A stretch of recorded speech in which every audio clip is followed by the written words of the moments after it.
नमस्कार। बीए प्रथम वर्ष की ऑनलाइन क्लास में सभी विद्यार्थियों का स्वागत है। हिंदी साहित्य के प्रथम प्रश्न पत्र के अंतर्गत आज की चर्चा का विषय है बीसल देव रासो। आचार्य रामचंद्र शुक्ल ने जिन वीर काव्यों का आधार पर हिंदी के प्रारंभिक काल का नाम वीरगाथा काल रखा था, उसमें नरपति नाल द्वारा रचित बीसल देव रासो सबसे महत्वपूर्ण ग्रंथों में से एक माना जाता है। संभवतः चंद्रवरदायी कृत पृथ्वीराज रासो के बाद आदिकालीन ग्रंथों में बीसल देव रासो का नाम ही आता है। यह एक ऐतिहासिक रासो काव्य माना जाता है जिसमें बीसल देव तथा रानी राजमती के प्रेम की मार्मिक अभिव्यक्ति है। बीसल देव रासो नामक जो रचना रची गई है उसके लेखक नरपति नाल माने जाते हैं।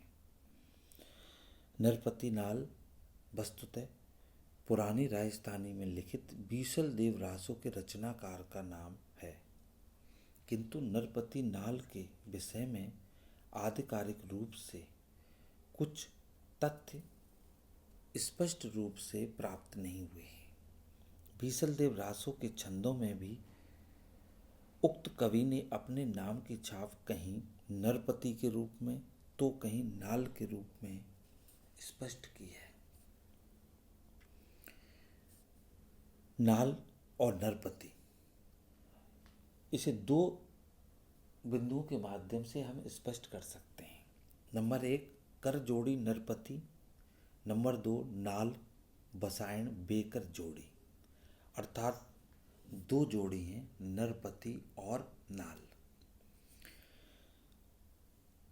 साहित्यकार डॉक्टर माता प्रसाद गुप्त का अनुमान है कि कवि का असली नाम नाल रहा हो और नरपति उसकी पदवी रही होगी। कवि नरपति नाल कब हुआ और कहाँ हुआ, इस विषय में इतिहासकारों को आज तक कोई भी जानकारी प्राप्त नहीं हुई है।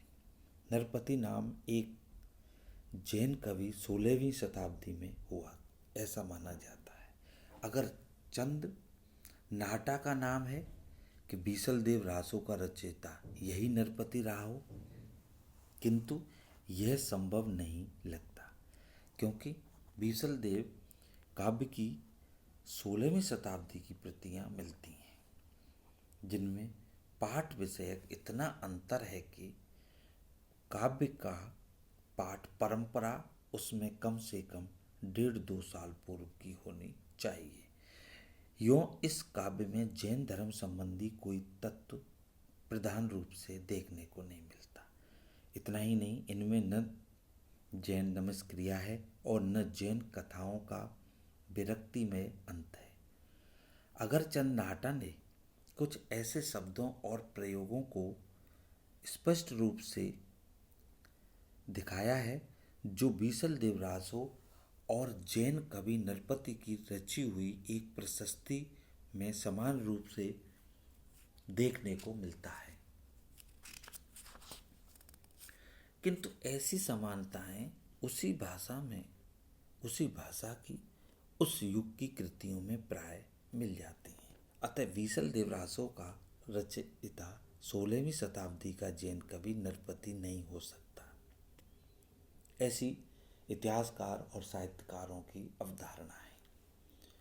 भाण कवि की रची हुई संवत 1538 की रचना हम्बीर दे चौपई में एक नाल का विवरण देखने को मिलता है जो हम्बीर देव का चारण है।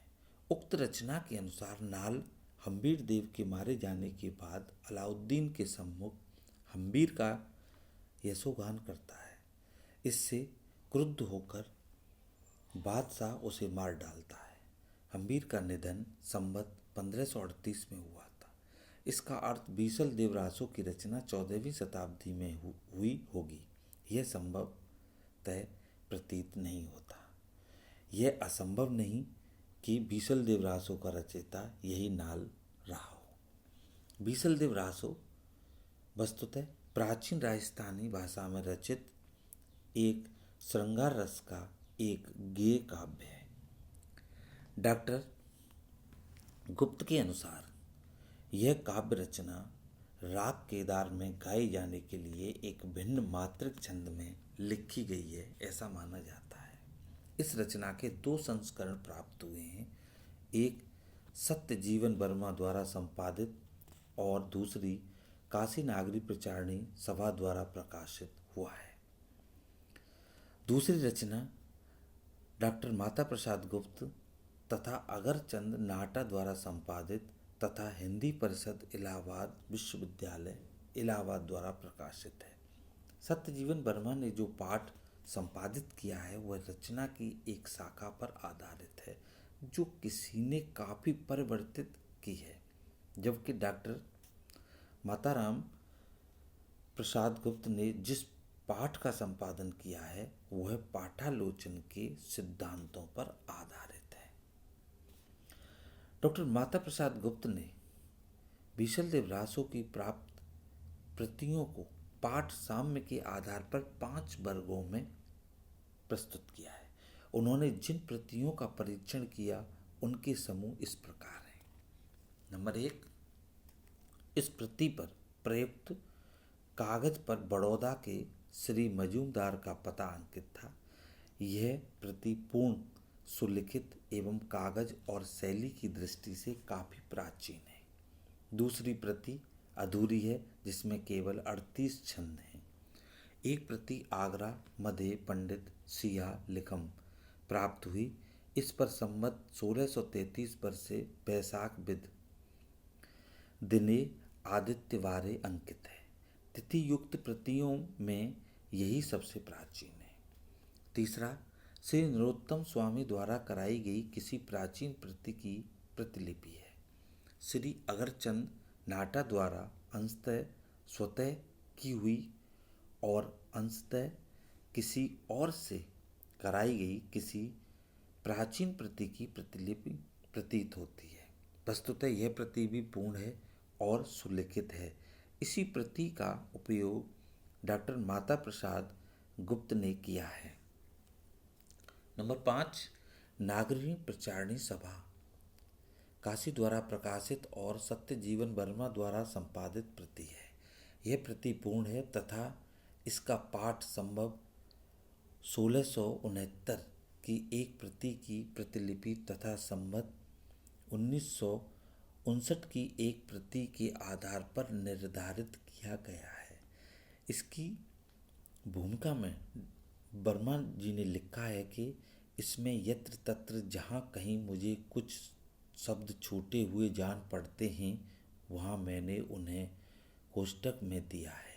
ग्रंथ में छंद क्रम में मुझे अनेक स्थलों पर प्रसंग के अनुसार व्यतिक्रम करना पड़ा है, पर उसे ठीक करने में मुझे संकोच करना पड़ा है कि कहीं ऐसा करते समय ग्रंथ का वास्तविक क्रम नष्ट न हो जाए। फिर भी एकाध स्थलों पर मुझे विवश होकर पदों में एकाध चरणों को इधर उधर करने पर विवश होना पड़ा है, किंतु डॉक्टर माता प्रसाद गुप्त ने इस पाठ में अनेक व्यतिक्रम पाए हैं। इसलिए अब तक बीसलदेव रासो की सबसे प्रमाणित प्रति वही मानी जा सकती है जिसका संपादन डॉक्टर माता प्रसाद गुप्त ने किया है। यद्यपि डॉक्टर तारकनाथ अग्रवाल ने भी इस ग्रंथ का संपादन किया है जिसमें 146 छंद हैं, जबकि डॉक्टर माता प्रसाद ने 128 छंद दिए हैं। धन्यवाद।